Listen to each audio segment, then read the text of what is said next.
Hello dear student, welcome. तो debentures, redemption of debenture का sum solve कर रहे हैं। तो ये बाय ऑप्शन, मतलब अलग अलग तरीके से कंपनी क्या करता है, डिबेंचर्स को रिडीम करता है। तो पहले क्वेश्चन को भेजे में उतार लेते हैं। तो डिबेंचर्स कितना देने का था? 6 लाख। रिडीम मतलब वापस करना है। कितना देना है? 6 लाख। 8% उसका नाम है, 8% प्रीमियम नहीं है। और डिबेंचर 100 रुपये का होता है। देखो 103 रुपये बोला, कितना बोला? तो 100 के ऊपर कितना रुपया एक्स्ट्रा? 3 रुपया। तो 3% प्रीमियम हो गया। कितना परसेंट प्रीमियम हो गया? 3%। और कैसे तुम लोग 6 लाख को दे रहे? पहले वाले को 1,80,000 दे रहे, दूसरे वाले को 2,40,000 दे रहे, और सी वाले को दिया ही नहीं है। मतलब इन दोनों को ऐड करेंगे, 6 लाख से क्या करेंगे? माइनस। तो अपने को ये अमाउंट मिल जाएगा।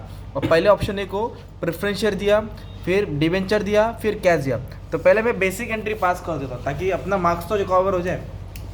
तो रिडेम्पशन ऑफ डिवेंचर्स, तो पहला फर्स्ट एंट्री क्या है? Payable, being amount payable to debenture holder, being amount payable to debenture holder. तो अपने को डिवेंचर देना है, उस पर प्रीमियम देना है। किसको देना है? Debenture holder. तो 8% debenture account debit, premium on redemption to debenture holder. तो अपने को डिवेंचर का वैल्यू कितना दिया भाई? 6 लाख। डिवेंचर का वैल्यू कितना दिया है? तो इधर लिख देंगे 6 लाख। कितना लिख देंगे इधर? 6 लाख। अब उसके बाद अपने को क्या देने का? प्रीमियम देने का। क्या देने का? प्रीमियम। और प्रीमियम 3% नहीं दिया है, आपको समझना पड़ेगा। 103 रुपये का दिया है। कितने का दिया है? तो 100 रुपये के ऊपर 3 रुपया एक्स्ट्रा, दैट इज 3% प्रीमियम। तो 3% निकालेंगे तो 18,000 हो जाएगा। तो टोटल कितना देने का? 6,18,000। तो कहानी शुरुआत होती है यहाँ से। डिवेंचर्स कितना है? 6 lakh. 6 lakh account debit. Premium कितना देने का भाई? 18,000। प्रीमियम कितना देने का? 18, वो भी डेबिट होएगा। और टोटल कितना देने का अपने को? 6,18,000। किसको देने का भाई? Debenture holder. प्रेफरेंस शेयर का सम सॉल्व करेंगे तो प्रेफरेंस शेयर होल्डर आएगा ना। डिवेंचर का सम सॉल्व करेंगे तो डिवेंचर होल्डर। तो 8% debenture, premium account debit to debenture holder. अभी डायरेक्ट फिफ्थ एंट्री पास करता हूँ, प्रीमियम। किसकी एंट्री पास करता हूँ? तो अभी अपने को प्रीमियम पे करना है, राइट? क्या पे करना है? प्रीमियम। प्रीमियम का अमाउंट कितना? 18,000। क्या लिखा है इधर पढ़ो? Premium on redemption. क्या लिखा है? ये डेबिट है क्या ये? तो उसको क्रेडिट में लिखेंगे sir. To premium on redemption, to premium on redemption. कितना अमाउंट है? 18,000। कितना अमाउंट है? तो ये अमाउंट कहाँ से सेटल करेंगे? सिक्योरिटी प्रीमियम से। कहाँ से देंगे? Security premium. तो ये 18,000 मान लो सेटल हो गया। ये 18,000 क्या हो गया? सेटल हो गया। अब सवाल है कि उन्होंने 6 लाख का सेटलमेंट कैसे किया? तो फिर 6 लाख का पहले वाले को प्रेफरेंस शेयर्स दे रहे, क्या दे रहे? दूसरे वाले को डिवेंचर दे रहे, और तीसरे वाले को रोकड़ा दे रहे, कैश दे रहे। तो तीनों की एंट्री में देखो ना, इधर दिया है प्रेफरेंस शेयर्स दे रहे, डिवेंचर दे रहे और कैश दे रहे। क्या दे रहे? तो तीनों की एंट्री में डिवेंचर होल्डर को डेबिट कर दो। पहला किसको डेबिट कर दो? डिवेंचर होल्डर को। तभी मैं एक को सॉल्व करूंगा, ये एंट्री बनेगी। इसको सॉल्व करूंगा, ये एंट्री बनेगी। और लास्ट वाले को सॉल्व करूंगा, ये एंट्री बनेगी। तो पहले ऑप्शन 1 में देखते हैं, राइट? तो ऑप्शन 1 में कितना रुपया दे रहे हैं लोग? 1,80,000। कितना दे रहे हैं? इधर लिख दिया 1,80,000। और ऑप्शन 2 को कितना रुपया सेटल करें? 2,40,000। देखो रुपीज़ दिया, क्या दिया है? डिवेंचर नहीं दिया। अगर डिवेंचर दिया रहता ना तो इंटू 100 करना पड़ता। मतलब अगर ऐसा दिया रहता ना, एक सेकेंड ना बच्चे लोग, अगर 1,500 दिया रहता तो इंटू 100 करते तो 1.5 लाख आता। इधर भी 1.5 लाख आता, इधर कितना था? 2 लाख। क्योंकि इधर रुपीज़ का साइन नहीं। इधर देखो ना क्या दिया उन्होंने? रुपीज़। क्या बोला है? तो दूसरे वाले को दिया है 2,40,000। कितना दिया है? 2,40,000। तो इन दोनों को क्या करेंगे? ऐड करेंगे और 6 लाख से माइनस करेंगे तो थर्ड वाला ऑप्शन मिलेगा, राइट? तो 6 लाख में से 1,80,000 भी माइनस किया और 2,40,000 भी माइनस किया। तो बैलेंस कितना है? 1,80,000। बैलेंस कितना है? तो ये 1,80,000 ऑप्शन 1 का प्रेफरेंस शेयर से दे रहे, ये 2,40,000 ऑप्शन 2 का डिबेंचर दे रहे उनको, और ये ऑप्शन 3 को 1,80,000 जो बैलेंस है उसको कैश दे रहे। तो अभी प्रेफरेंस शेयर कैसे दिया? 20 का 25 में दिया। 20 का 25। तो ठीक है, अब सुनो अच्छे से। 10% प्रेफरेंस शेयर 28, 25, वो स्टेटमेंट कॉपी कर दिया। तो सबसे पहले क्या कर दिया? नॉमिनल वैल्यू है ना, वो लिखो। नॉमिनल वैल्यू को लिखो और सब में प्रीमियम ऐड कर दो। सब में क्या ऐड करो? और प्रीमियम कितना परसेंट था अपना? 3%। सब में पहले प्रीमियम ऐड कर दो, फिर कैलकुलेशन करना। प्रीमियम ऐड करना पड़ेगा, फिर कैलकुलेशन करना पड़ेगा, ठीक है? तो 1,80,000 के पर 3% प्रीमियम 5,400 आएगा। इधर भी 3% निकालेंगे तो 5,400, दैट इज़ 185,400, 185,400।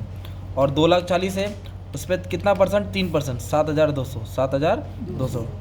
तो 247,200। तो प्रीमियम ऐड करना है।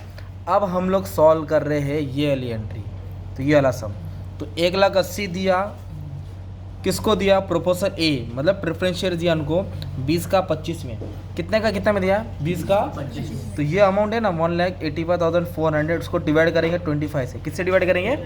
अगर मान लो 10 का शेयर 12 से दिया, 10 का शेयर 12 में इशू किया तो 12 से डिवाइड करते, 40 का शेयर 50 में दिया, अगर 100 का प्रेफरेंस शेयर 110 में दे तो 110 से, तब इससे डिवाइड करेंगे तो आपको नंबर ऑफ शेयर्स मिलेगा। क्या मिलेगा? Preference shares issue 185 400 divide by 25, तो नंबर ऑफ शेयर 7416 कितना है? 7416 शेयर्स उन लोगों ने इशू किया। ओके, एक शेयर कितने का था? 20 का था, 5 रुपया प्रीमियम। अब कैसे लिखने का, अब ध्यान देने का, तो डिबेंचर होल्डर को तो मिल रहा है इसलिए डेबिट किया, उनको क्या दे रहे हैं हम लोग? प्रेफरेंस शेयर दे रहे हैं, 20 का कितने में? 25 में, तो प्रीमियम हो जाएगा।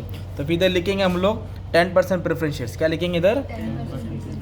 डिबेंचर होल्डर को मिल रहा है और अपने तरफ से प्रेफरेंस शेयर्स जा रहा है, और उसके ऊपर एक्स्ट्रा क्या लिखेंगे? Security premium. क्या लिखेंगे इधर? Security premium. तो कितना शेयर दिया अपन ने अपने को वो लिखने का, राइट? तो हम लोगों ने शेयर कितना दिया मालूम है इधर? 7416 कितना दिया? तो इधर लिखो 7416 तीनों जगह क्या लिखा? 7416। शेयर कितने का था? 20 का था, प्रीमियम कितना लिया? 5, और टोटल कितना दे रहे? 25। तो इन दोनों को मल्टीप्लाई करेंगे। ओके, तो मल्टीप्लाई करके अमाउंट आ रहा है अपने पास 1,85,400, 1,85,400 डेबिट में आएगा। इसको 20 से मल्टीप्लाई करेंगे 148,320, और इसको 5 से मल्टीप्लाई कर देंगे 37,080। Being issue of preference shares, being issue of, ऐसा लिखने का था। फिर ये अपन ने क्या सॉल्व किया? अपन ने मालूम है 1,80,000 का सॉल्व किया। अभी 2,40,000 को क्या दे रहे? प्रोपोजल बी बोलो तो क्या दे रहे? डिबेंचर। कितने में दे रहे? 96 में दे रहे। कितने में दे रहे? 96। कभी कभी पार बोला रहेगा, PR पार, मतलब 100 में दे रहे। 96 मतलब कम, अगर 105 बोला रहता तो प्रीमियम, तो 96 मतलब सस्ते में दे रहे, तो उसको डिस्काउंट बोलेंगे। क्या बोलेंगे? तो 2,40,000 पे पहले प्रीमियम ऐड करके कितना है? 7,200, तो टोटल कितना है? 247,200, वो लिखने का 247,200। अब कितने में इशू किया डिबेंचर? 96, तो 96 से क्या कर देंगे? डिवाइड कर देंगे, तो 247,200 डिवाइड बाय 96, तो उन्होंने 2575 डिबेंचर इशू किया। तो फिर कैसे लिखेंगे इधर? जैसे इधर डिबेंचर होल्डर को डेबिट किया, प्रेफरेंस शेयर्स को क्रेडिट किया, वैसे इधर डिबेंचर होल्डर को डेबिट करेंगे और डिबेंचर्स को क्रेडिट करेंगे। किसको क्रेडिट करेंगे? डिबेंचर्स को क्रेडिट करेंगे। और प्रीमियम क्रेडिट में आता है, प्रीमियम किधर आता है? तो डिस्काउंट डेबिट में आएगा। डिस्काउंट किधर आएगा?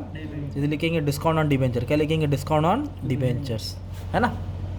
तो डिबेंचर होल्डर को डिबेंचर दिया, डिस्काउंट में दिया, डिस्काउंट डेबिट होता है, प्रीमियम क्या होता है? क्रेडिट। तो कितना दिया? 2575। कितना दिया? 2575 लिखेंगे 2575। अभी किसको कैसे सॉल्व करना है, अभी ध्यान देना है। जो डिबेंचर है ना, तो 100 लिखने का, डिबेंचर को कितना लिखना है, और डिबेंचर होल्डर को कितना दिया? 96, 4 रुपये का लॉस बोला तो डिस्काउंट। डिबेंचर को फेस वैल्यू लिखा, उसको दिया 96 में 4 का लॉस।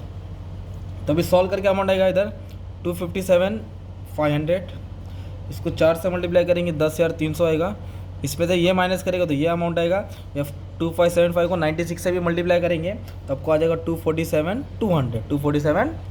तो पहले डिबेंचर होल्डर को प्रीमियम देके खुश कराया, दूसरे वाले डिबेंचर होल्डर को हम लोग ने डिबेंचर्स देके खुश कराया, और थर्ड वाले को क्या दिया इधर बोला है? ये देखो थर्ड वाले को क्या बोला है? द रिमेनिंग डिबेंचर, रिमेनिंग तो था ही नहीं ना ये, तो इन दोनों को ऐड किया मैंने, है ना, और 6 लाख से क्या किया? माइनस किया, तो रिमेनिंग 1,80,000 आया। और उनको संतुष्ट कैसे किया? कैश देके। क्या देके? रोकड़ा देके। तो पहले क्या किया? 1,80,000 आया, 1,80,000 लिखा और 3% प्रीमियम ऐड कर देने का, ठीक है। ऐड करके 185,400 आया, और कैसे सेटलमेंट किया? कैश। क्या दिया लोगों को? तो कैश मतलब टू बैंक लिखेंगे। क्या लिखेंगे? To bank. ये वाला अमाउंट डाल देंगे 185,400। तो डिबेंचर को 6 लाख देने का था, प्रीमियम मिला के 6,18,000। डिबेंचर होल्डर पहले प्रेफरेंस शेयर दिया, फिर डिबेंचर दिया, फिर रोकड़ा दिया, तो 3 एंट्री सेटलमेंट की हो गई। और प्रीमियम कितना देने का था? 18,000। प्रीमियम कितना देने का था? 18,000। तो डेबिट को किधर डाला? क्रेडिट में, और प्रीमियम सेटल किया। अब लास्ट में ना इधर कुछ ऐसा बोला नहीं है, pass journal in the books of Enron assuming redemption was made fully out of profit. क्या बोला? Fully out of profit. तो लास्ट में एक एंट्री कंपलसरी आएगी, प्रॉफिट एंड लॉस से पैसा जनरल रिजर्व में डालेंगे। प्रॉफिट एंड लॉस मतलब जो कमाया है, और जनरल लॉस मतलब जो कंपनी का तिजोरी है, तो इधर से पैसा ट्रांसफर करेंगे। कितना अमाउंट ट्रांसफर करेंगे? मतलब नॉमिनल वैल्यू ऑफ डिबेंचर्स, तो ये कैश का नॉमिनल वैल्यू है ना, किसका? Not premium, okay, only nominal value लेने का है। तो 1,80,000 प्रॉफिट एंड लॉस से जनरल रिजर्व में ट्रांसफर करने का ये रूल है। कहाँ से क्या ट्रांसफर किया? प्रॉफिट एंड लॉस से किधर ट्रांसफर किया? जनरल रिजर्व में। कौन सा वैल्यू उठाया अपन ने? Being amount of transfer amount equal to face value of debenture redeeming cash, मतलब ये वाला वैल्यू है जो कैश का था ना 1,80,000, प्रीमियम नहीं लेने का था राइट, 1,80,000 क्या कर दिया, ट्रांसफ़र कर दिया। इस तरह तुम्हारा एक खेल ख़त्म हो गया, ठीक है। इसका मस्त में क्वेश्चन ले लो, अच्छे से सॉल्व कर लो, okay. And all the best for your exam, thank you very much. बस आज के लिए इतना ही।